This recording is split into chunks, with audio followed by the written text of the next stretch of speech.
Hey everyone, this is Disc Junkie and welcome back to Secondhand Sickness.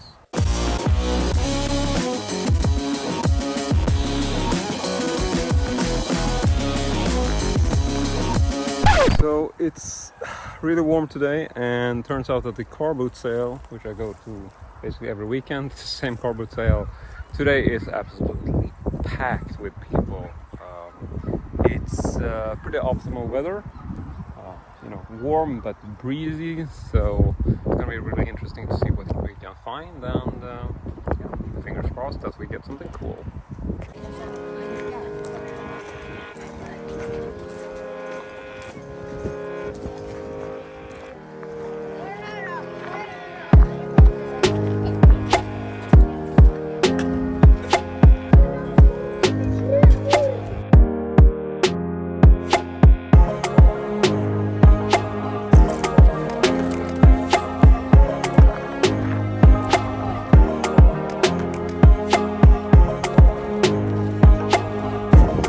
So I would say I am done for the day.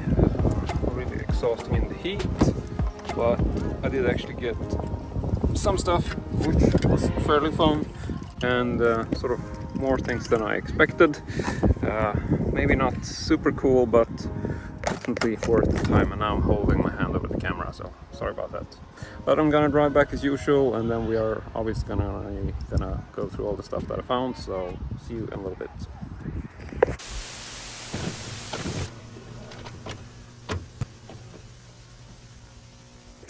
Okay, so I'm back home, and I think we'll just jump right into it and check out the stuff from today's car boot sale. First up, we have a Dirty Harry movie, which is called The Dead Pool, and this is a rental copy from Warner Brothers. I think the film is from 1988, but this VHS release is from 1999.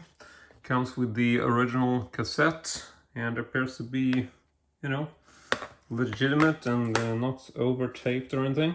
So that's the first one, and this was pretty cheap. I paid 5 Swedish crowns for this, so just setting this aside for now. At the same table I scored 2 other VHS tapes, and these aren't as interesting, I think, to most people. These are actually 2 Lassie tapes. Now, I'm not a super huge fan of Lassie, however I did notice that both of these come with these bright red cassettes, and like you've seen in some of my recent videos, I've been kind of curious to make some custom projects, and so I'm actually generally on the lookout for these brightly colored cassettes, or just generally cassettes with alternate colors aside from the standard black. So both of these were 5 crowns each, and both of them have the same red colored cassette. It doesn't seem like the entire series has red cassettes, because there were some other copies from the same series in the bin, but these didn't have red tape, so I just settled for the one with the red cassettes. And these were also 5 crowns per tape. So not so much spent at this point. Next up was another videotape. This was a bit cooler. This is a film called Android, which I actually already own, but I don't own it on this particular copy. This is a large clamshell released on the Manhattan Video label, which is a Swedish company, the Swedish edition. Film is from 1985, but I'm not entirely sure what year this particular copy was released. But based on the large clamshell and being a rental copy, I'm gonna assume it's somewhere around the same time, mid-80s, presumably. So yeah, I'm not gonna say that this is a insane find and that it's worth extreme amount of money or anything, but it's definitely worth the 5 Swedish crowns I pay for it, and I think it's a really cool classic cover art, which just looks really nice on the shelf. So I'm really happy that I was able to score this. And then lastly, we have something completely different, which I primarily picked up based on the box, I have to say. And this is a radio-controlled car, which I just saw this cover art and felt like, okay, that is really cool, and just definitely something that I wouldn't mind putting on a shelf just for display purposes. Now this, don't know if I have an exact year on this. I don't think so, because I don't think there's anything on it, but it looks very sort of 70s, 80s, and I just love the design, love the logos, love everything about this box set, because it's just so very sort of, it feels like something out of a Tron movie. It's just a very, you know, the whole sort of zigzag and the color pattern and the fonts. I just think it's an absolutely beautiful box set. But it's not just a box, it does actually still have the radio controlled car in it, which in itself is kind of cool. I think it looks cooler on the box, to be honest, because I really do like the sort of orange look, whereas the actual car turned out to be yellow, but I mean, who cares? It's still a really cool car. And I did actually hook this up. I did actually put all the batteries in it, which I gotta say is an insane amount of batteries for such a small car. But just to show you, we have a small remote, which used to have these little screws. There were two in the box, but they basically came loose. So this is the remote, basically just one button and a 9-volt battery. So that's one battery. But then we just obviously have the car, which I'm just gonna lift out of the box. We can take a look at it a little bit. So this is the car.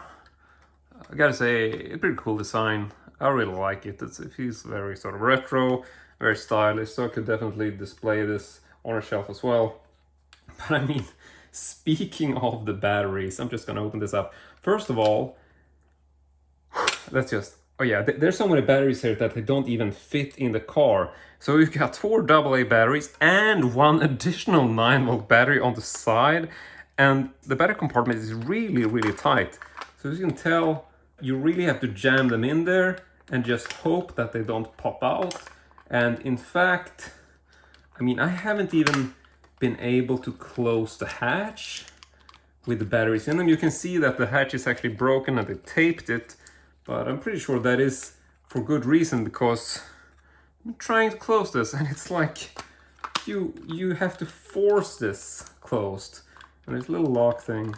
I mean, you can close it, but yeah, okay, I think that maybe did it, but it's like, it's really hard to get it closed, which, you know, really makes for some poor driving skills, because if the lid comes loose and it's going against the floor, then the cars just stop. However, I realized that the car does actually work.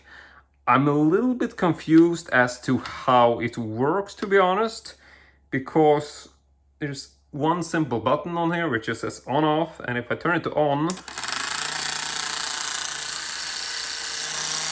the car runs like a total motherfucker.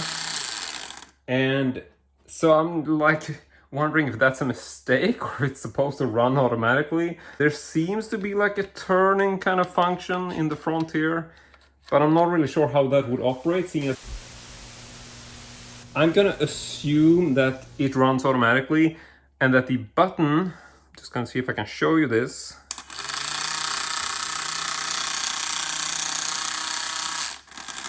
Yeah, so if I push the button, it's sort of hard to show this. If I push the button, the wheels actually start to spin in reverse.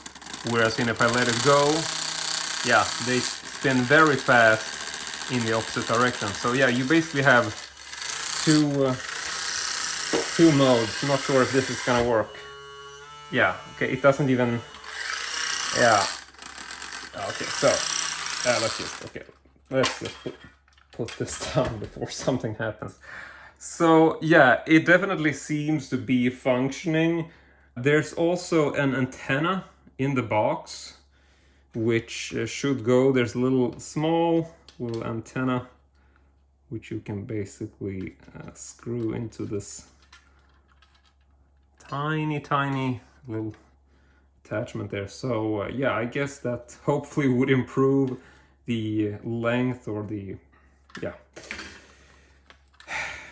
I don't know what I'm saying, but insane amount of batteries on this car, way too many. Maybe this could be improved if you sort of clean out the, I don't know, if you can clean out the apartment compartment, whatever.